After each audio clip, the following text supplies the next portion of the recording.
Alkisah, pada zaman dahulu kala, di Teter Pasundan, ada sebuah kerajaan yang dipimpin oleh seorang raja yang bijaksana. Beliau dikenal sebagai Prabu Tapak Agung. Prabu Tapak Agung mempunyai seorang istri yang dikaruniai 2 orang putri yang kini sudah tumbuh dewasa dan sangat cantik jelita. Akan tetapi, sifat kedua putrinya sangatlah berbeda. Kedua putri tersebut bernama Purbararang dan adiknya Purbasari. Hingga akhirnya pada suatu hari, sang permaisuri merasa cemas karena usia sang Prabu sudah terlalu tua untuk memimpin kerajaan di negeri ini. Kanda, sepertinya usiamu sudah sangat tua untuk memimpin kerajaan ini. Bagaimana jika kita serahkan saja kepada salah satu putri kita? Kamu benar, Dinda. Sebaiknya kita serahkan saja tahta ini kepada Purbasari, putri bungsu kita. Tapi, bagaimana dengan Purbararang? Kita sudah mendidik mereka sejak kecil, jadi kita sudah tahu bagaimana sifat-sifat mereka. Dan menurutku, Purbasari lah yang pantas untuk meneruskan tahtaku. Dayang, kemarilah. Tuan. Panggillah kedua putri-putriku kemari. Baik Tuan, Pura Badai Melbat untuk memanggil Tuan Putri. Purbasari dan Purbararang pun menghadap kepada ayahandanya.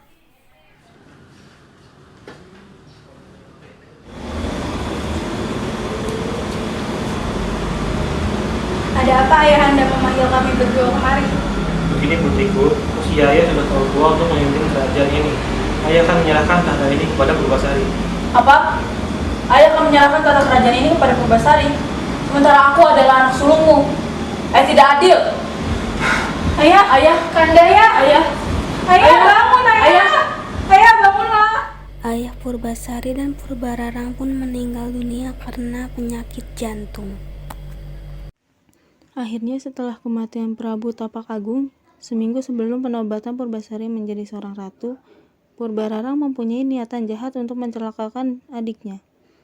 Ia bersama tunangannya pergi untuk mencari seorang nenek sihir di tengah hutan dengan harapan dapat membantunya untuk menjalankan niat jahat dalam menggagalkan penobatan Purbasari sebagai seorang ratu kerajaan.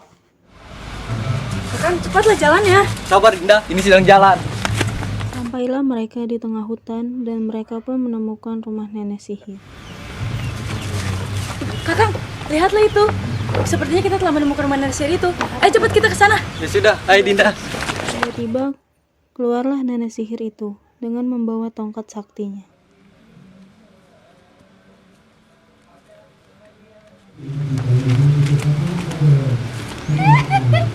Sedang apa kalian kemari, anak muda? Dinda, ayo kita pulang saja, aku takut. Jangan takut, anak muda. Aku tahu maksud kedatangan kalian kemari. Kalian pasti ingin mencelakakan seseorang, bukan? Wah, nenek ini hebat sekali ya. Belum dikasih tahu maksud dan tujuan kami kemari, tapi nenek sudah tahu. Ini, berikan ramuan ini kepada Purbasari. Dia akan mengalami kulit yang melepuh. Terima kasih, Nek. Ini ada beberapa kepingan emas untukmu. Diterima. Setelah mendapatkan ramuan itu, Purbararang dan Indrajaya bergegas pulang menuju kerajaan. Hari pun sudah mulai gelap. Tiba waktunya untuk makan malam bagi keluarga kerajaan. Dayang pun menyiapkan makanan untuk santapan makan malam. Dayang, sudah siapkah makanannya? Iya Putri, sebentar lagi siap makanannya. Tunggulah sebentar. Bunda, aku akan membantu Dayang untuk menyiapkan makanannya.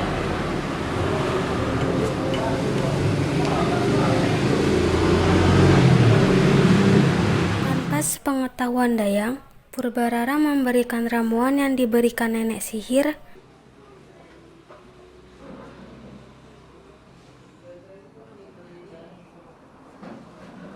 dan Purbararang membawakan makanan menuju meja makan.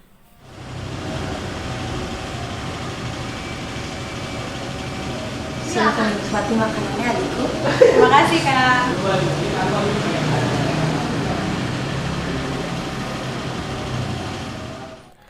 Mereka pun menikmati hidangan makan malam. Hingga keesokan harinya, di kerajaan pun santer terdengar heboh bau amis yang menusuk hidung. Ternyata bau amis dan busuk tersebut berasal dari Purbasari. Pengawal, bau apakah ini? Bau ini berasal dari kamar Purbasari permaisurinya. Tidak mungkin, Purbasari adalah putri yang bersih dan wangi. Mari kita ke sana untuk membuktikannya penuntut ini. Semakin dekat menuju kamar Purbasari, semakin tercium aroma amis dan busuk dari Purbasari. Sampai-sampai keluarga kerajaan pun hampir tidak kuat untuk mencium aromanya. Tuan Putri, bisa bukakan pintunya sebentar? Aduh, bagaimana ini? Kenapa kulitku menjadi seperti ini?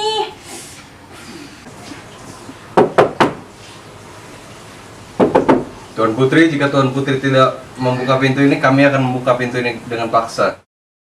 Pengawal pun segera mendorong pintu itu dengan kasar, sehingga terbukalah pintu kamar Purbasari. Sudahlah, buka saja paksa pintu itu. Bisa.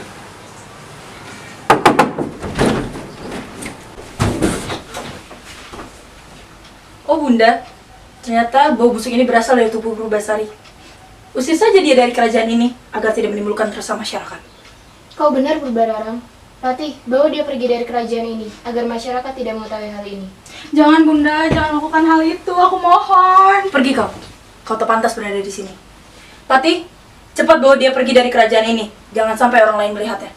Baik, Tuan Putri.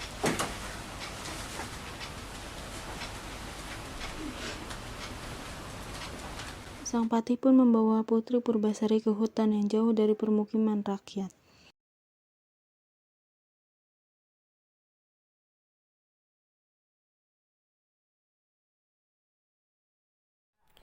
Sampailah Patih dan Purbasari di hutan. Sang Patih membuat rumah dari bambu untuk tempat tinggal Purbasari.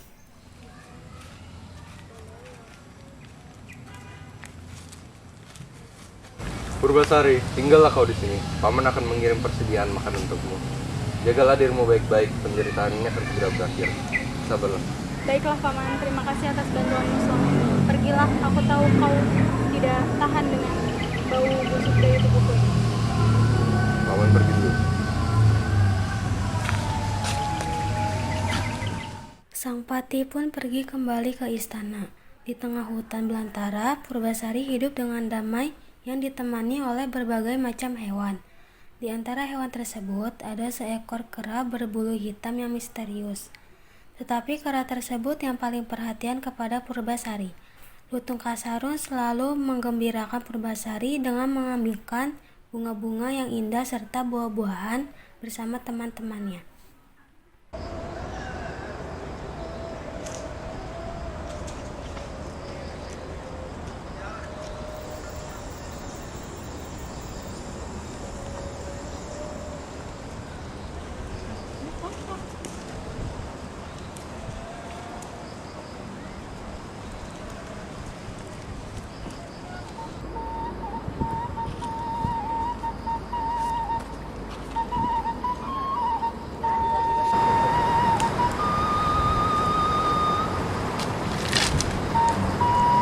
Aduh, lelah sekali hari ini.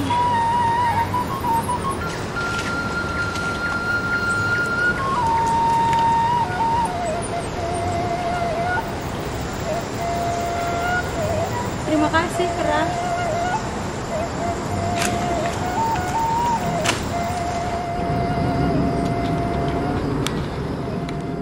Pada saat malam bulan purnama, Lutung Kasarung bersikap aneh. Ia berjalan ke tempat yang sepi lalu bersemedi. Ia sedang memohon sesuatu kepada Dewata.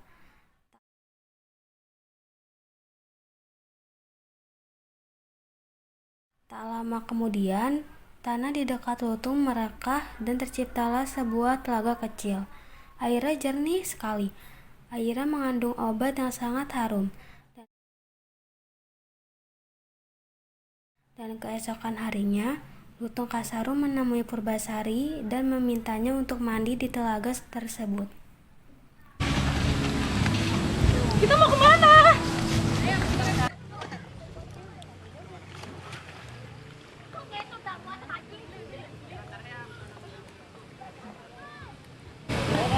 Apa manfaatnya bagiku? Baiklah, aku akan menurutimu. Akhirnya Purbasari menceburkan dirinya ke telaga. Tak lama setelah ia menceburkan dirinya, sesuatu terjadi pada kulitnya. Kulitnya menjadi bersih seperti semula dan ia menjadi cantik kembali. Purbasari sangat terkejut dan gembira ketika ia bercermin di telaga tersebut. Wah, kulitku sudah kembali seperti semula. Terima kasih. Setelah beberapa bulan pengobatan Purbararang sebagai ratu di kerajaan, Purbararang memutuskan untuk melihat adiknya di hutan. Ia pergi bersama tunangannya dan pengawalnya. Ketika sampai di hutan, ia akhirnya bertemu dengan adiknya dan saling berpandangan. Purbararang tak percaya melihat adiknya kembali seperti semula. Apa? Bagaimana bisa kau berubah seperti dulu lagi? Tentu saja bisa, dan kau tidak perlu tahu bagaimana aku bisa kembali seperti semula. Dan sekarang yang jelas aku akan kembali ke kerajaan dan meneruskan amanat dari ayahandamu. Baiklah. Bagaimana jika kita adu ketampanan tunangan kita? Ini tunangan. Mana tunangan? Ini. Inilah tunanganku. Monyet ini tunanganmu. Seketika, saat Purbararang dan Indrajaya tertawa terbahak-bahak, tiba-tiba mereka terkejut melihat seekor lutung yang berubah menjadi pangeran tampan. Aku adalah perwujudan asli dari seekor lutung, dan aku akan menikahi Purbasari. Apa? Tidak mungkin. Tidak ada yang tidak mungkin. Aku adalah seorang pangeran dari Kayangan yang dikutuk. Apa? Bagaimana bisa? Jika aku meracuni Purbasari apabila ia akan bahagia nantinya. Untuk apa? Tanpa disengaja, Pati datang dan mendengar semua percakapan mereka. Oh, jadi selama ini kau lah yang tadi semua ini Purbararang? Maafkan aku, Paman. Tidak. Pengawal, tangkap dan hakimi mereka di kerajaan. Aku mohon maafkan aku, Paman. Maafkan aku, Paman. Aku mohon maafkan aku. Aku mohon maafkan aku, Paman. Tidak kuduga semua ini akan berakhir. Bagaimana keadaanmu dan apakah pria tampan ini adalah tunanganmu? Aku baik-baik saja, Paman. Dan ya benar, dia adalah tunangan. Bagaimana jika kita pulang sekarang dan memperkenalkan dia kepada ibumu? Sungguh ibumu sangat memerlukanmu.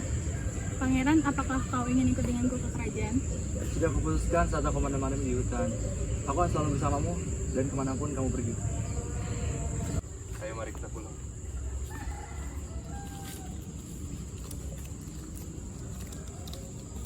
Keesokan harinya, pesta pernikahan dan penobatan Purbasari menjadi ratu digelar dengan meriah. Purbasari, maukah kau menikah denganku dan menjalani hari-hari bahagia bersamamu? Tentu saja, Pangeran. Aku bersedia kau tersebut. Dengan ini kalian resmi menjadi pasangan suami istri. Terima kasih, Paman. Sekarang kalian telah resmi menjadi raja dan ratu. Semoga kalian hidup bahagia. Terima kasih, Ibu.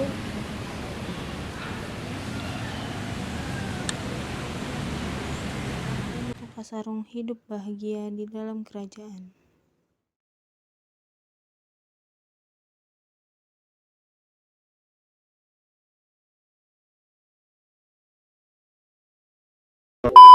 Purbasari. Apa? 3.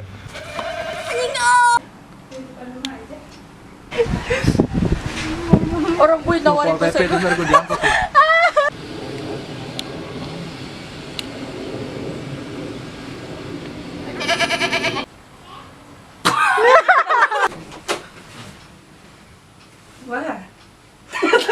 Nih Putri, sebentar lagi siap makan. Malah buka gerai sapi. What's up? What's up, bro? Iya, gue beli 15.000 tak? Udah satu doang. Sarwi. Maila. Anjay. Mainnya beli 15 Panza. juga. Ya, ada lagi sibuk makeup, guys. Soima. Mau patah. Yang kenceng ngomongnya. Lagu. Nggak mau, gue lagi jelek. Ya udah lu aja.